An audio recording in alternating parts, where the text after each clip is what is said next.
días, hermanos. Que el Señor Jesucristo los bendiga a todos. Son bienvenidos a este lugar. Nuestros hermanos en la red también son bienvenidos.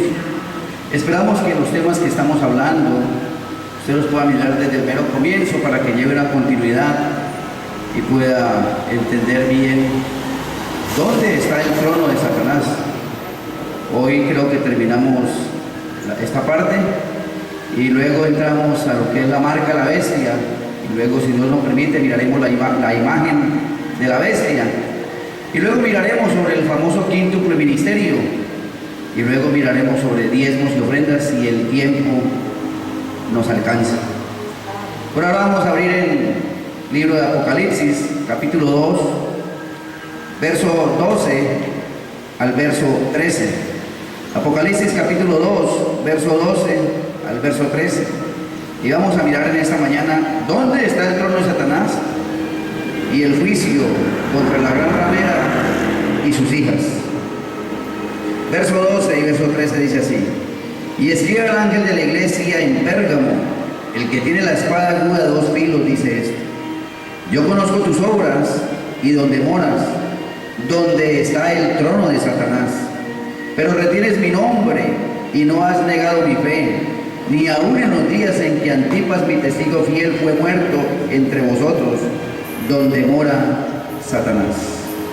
Vamos a voltear al Segunda de Tesalonicenses, capítulo 2, verso 3 y verso 4. Segunda de Tesalonicenses, capítulo 2, verso 3 y verso 4.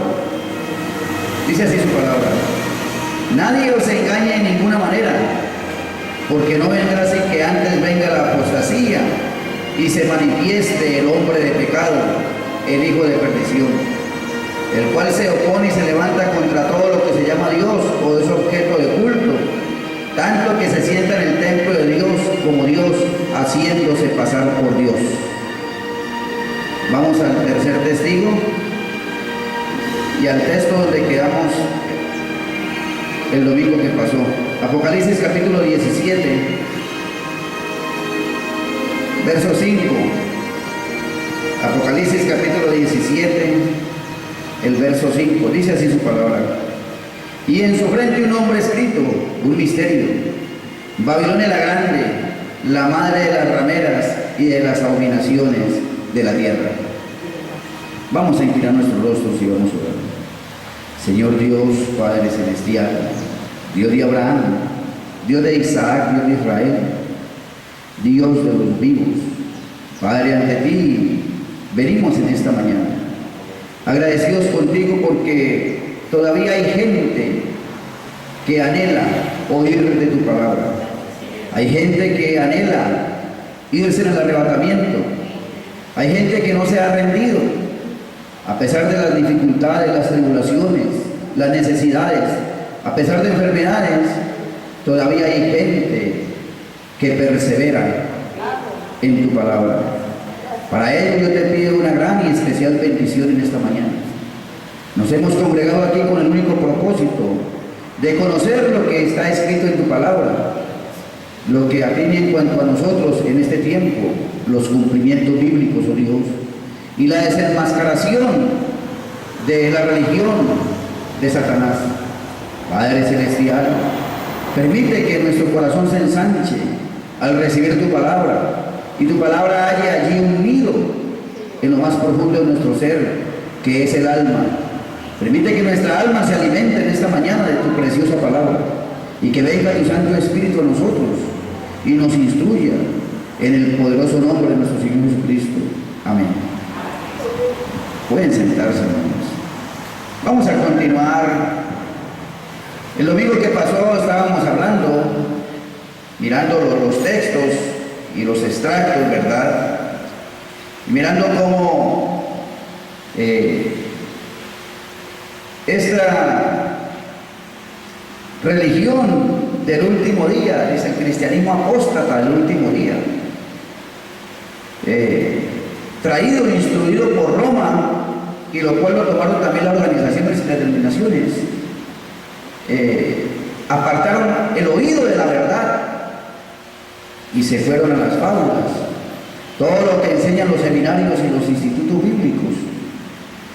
Diferente a lo que Dios estableció en su palabra, porque Dios en su palabra no estableció ni institutos bíblicos ni seminarios.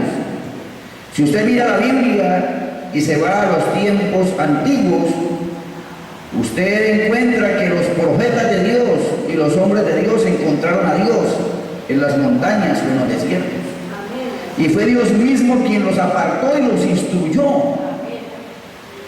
Pero la religión de Satanás, que fue establecida en la primera Babilonia bajo Cus y Nimrod, ellos querían hacerse un nombre, una ciudad, querían tomar el poder y trajeron una religión apóstata, lo cual fue trasladada y se estableció el trono de Satanás en Italia, en Pérgamo.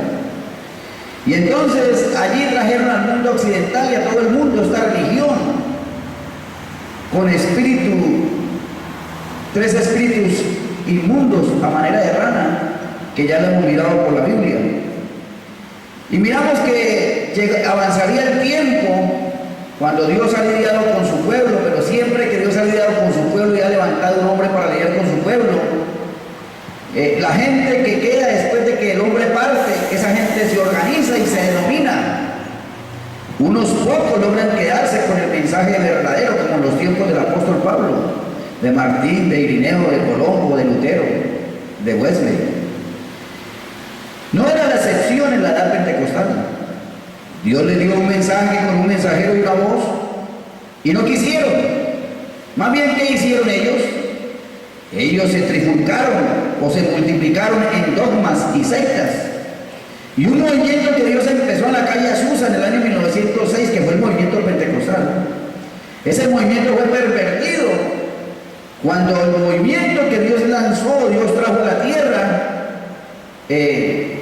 los hombres metieron su mano allí con dogmas y entonces salieron cantidad de organizaciones y denominaciones que Dios nunca mandó, ¿verdad? Y usted encuentra los Pentecostales Unidos, los Pentecostales Trinitarios, Asamblea de Dios Pentecostales, Pentecostal Internacional, de todo. ¿Cuál es la verdadera? Se perdió el origen de la verdad. Luego Dios envió un profeta en medio de ellos. Y cuando Dios envía a este profeta, es donde aparecen los tabernáculos. Estoy haciendo un resumen de lo que hemos visto. Entonces, cuando aparecen los tabernáculos, ocurre exactamente igual. El mensajero, de acuerdo al mensaje, tenía que irse. Y cuando el mensajero se ha ido, entonces empieza a organizarse y a denominarse todo esto. Y encontramos una proliferación de grupos, supuestamente con el mensaje de la hora por todo lado. Unos dicen que creen en el regreso de William Branham, otros dicen que no creen en el regreso de William Branham. Otro lanza una organización y dice que William Branham nombró a él para que él sea el intérprete del mensaje a las cintas, y entonces aparece un Bernabé García con una línea organizada por todo Norte, Centro y Sudamérica. Luego aparece un Oscar Galdona y un poco de gente siguiendo a Oscar Galdona. Después aparecen los de las cintas y nos montan a un hombre como un octavo profeta, cuando el mensaje solamente habla de 7 mensajeros. ¿Ven? Y ponen a la gente a diezmar a una empresa. Luego encontramos un famoso quíntuple ministerio que ni siquiera aparece esa palabra en el mensaje, donde se han autonombrado y han tomado posiciones y han subyugado a toda la gente a que le rinda tributo y pague diezmos y ofrendas a ellos. Y vemos cómo ha caminado esto. Pero Dios, en su gracia y en su misericordia, al ver toda esta confusión que hay, que nadie sabe para dónde pegar, Dios nunca se quedó quieto. Dios hizo un movimiento y de en medio de todo esto ha sacado una pequeña manada. Un pueblo que se queda exactamente con el Espíritu está, y así dice el Señor. Y eso es lo que estamos haciendo y transmitiendo al mundo entero, para que la gente se dé cuenta de que hay un mensaje limpio, puro, transparente. Muy bien. Vamos a mirar Jeremías capítulo 5. Jeremías capítulo 5, verso 7 al verso 9. para entrar en materia. Como la fuente nunca cesa de manar. Jeremías capítulo 5, verso 7 hasta el verso 9.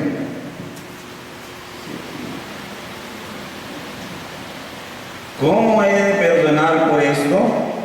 Sus hijos me dejaron y juraron por lo que no es Dios. Los sacié y adulteraron, y en casa de rameras se juntaron en compañías. ¿Cómo los he de perdonar por esto? ¿Será que Dios los perdonaría? Dice la palabra, dice, los sacié. ¿Pero qué hicieron? Se juntaron en casas de rameras y juraron por lo que no es Dios. ¿Qué hicieron con este mensaje hoy? ¿Qué hicieron? Armaron nicolaísmo, se organizaron, se denominaron, ignorando que el mismo mensaje dice que cuando una iglesia se organiza y se denomina, ahí muere inmediatamente. Y el mensaje lo afirma con una así dice el Señor. O sea, es irrevocable. ¿Cómo los he de perdonar? ¿Qué han hecho? Entonces siempre el hombre ha querido tener el gobierno sobre el hombre, pero Dios nunca colocó eso de esa manera. Siempre es Dios el que debe gobernar sobre el hombre.